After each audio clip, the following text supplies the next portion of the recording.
Қызылорда облысы Қазалы ауданы Әйтеке би кенті Мұстафа Матаев атындағы номер 107 орта мектебінің 2Б сынып оқушысы Бекболатқызы Айзере Мұқағали Мақатаев өмір жайлы.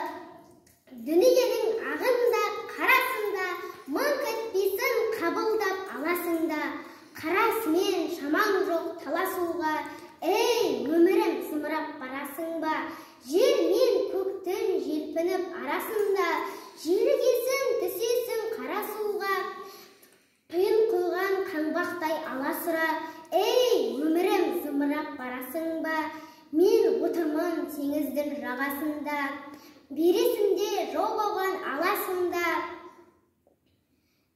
мені тастап толқындар ағасың ба? Толқындатып өмірім барасың ба? Шаң шығарып ізінен қиындаған, барасың ба өмірім қиындаған? Сыйын маған, ей өмір сыйын маған, сыйыңдалы мен сенің бұйырмаған.